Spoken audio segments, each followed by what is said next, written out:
Welcome to the John Cady podcast. I'm John Cady, U.S. Navy retired and former minister. With all the talk and press coverage about ministers gone wrong, ministers getting in trouble with the law, ministers getting caught with children, it's high time to just bring this out into the light.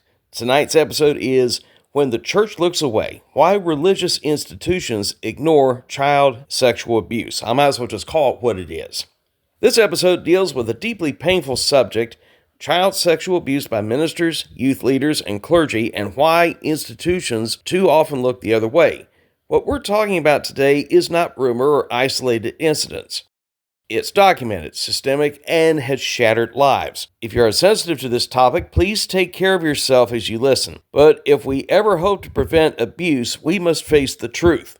Let's start with the facts. In the United States, the landmark John Jay report documented that around 4% of Catholic diocesan priests were accused of sexually abusing minors between 1950 and 2002. That sounds small, but it represents thousands of accusers and victims over decades. In other countries, the pattern is similar. For example, some investigations have found that 1 in 6 Catholic priests in Ireland have been accused of abuse, and globally, clergy abuse spans denominations and faiths. These figures are only the reported cases, the ones that come to light.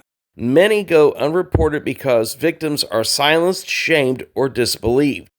Independent inquiries have also found that hundreds of thousands of children were abused by clergy in countries like France over a multi-decade period, with numbers sometimes reaching into the hundreds of thousands.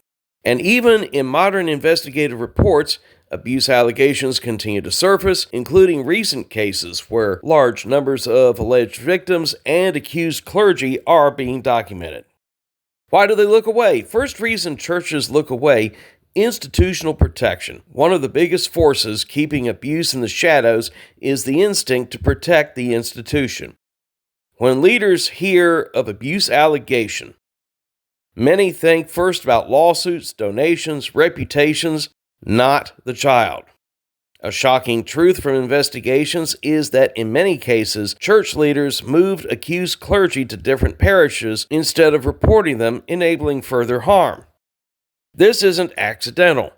It's systemic defense mechanism: protect the brand at all costs. That defense costs children their safety.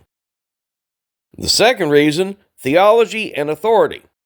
Many church cultures are structured around spiritual authority. Titles like pastor, reverend, elder, and father carry deep respect. That's not inherently bad, but it becomes dangerous when spiritual authority is equated with moral infallibility. When allegations arise, leaders and congregants sometimes think, "He could never do that. This is an attack on our faith. We must handle this internally." Pressure to preserve faith as an institution can outweigh the obligation to protect real children with real bodies and real pain. That theological deference creates cover for abusers. Reason number 3: fear, denial, silence. It's uncomfortable to confront abuse, and most people in church congregations are not malicious, they are frightened. Many wonder, what if we're wrong? What if this tears our community apart? Can we trust the accuser at all? But denial isn't protection. Silence protects the abuser and isolates the survivor.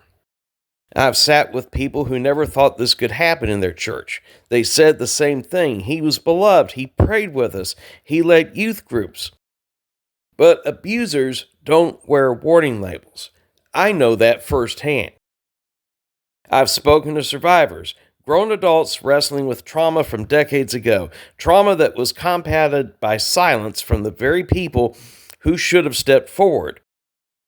If anyone there is listening and has been hurt, your story matters, and it's not your fault.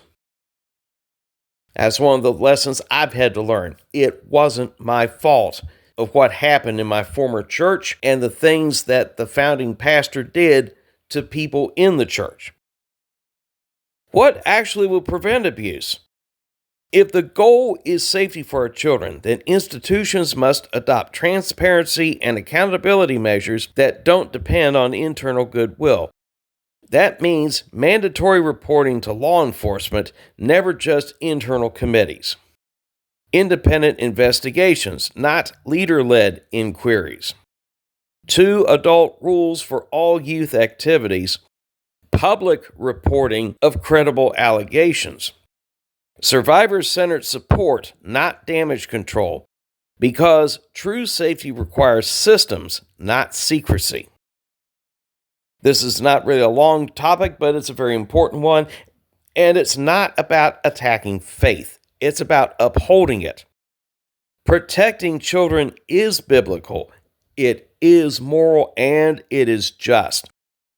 If an institution cannot protect the most vulnerable, its claims about righteousness are hollow.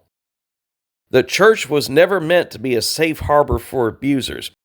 It was meant to be a refuge for the innocent. Unfortunately, until churches embrace transparency, accountability, and justice, turning a blind eye will remain the rule, not the exception. Thank you for listening. If this episode stirred something in you, pain, clarity, or a desire for justice, I hope it also brought validation. This is John Cady. Thank you for listening, and if you've enjoyed this content, hit like, hit subscribe, and I will catch you on the next one.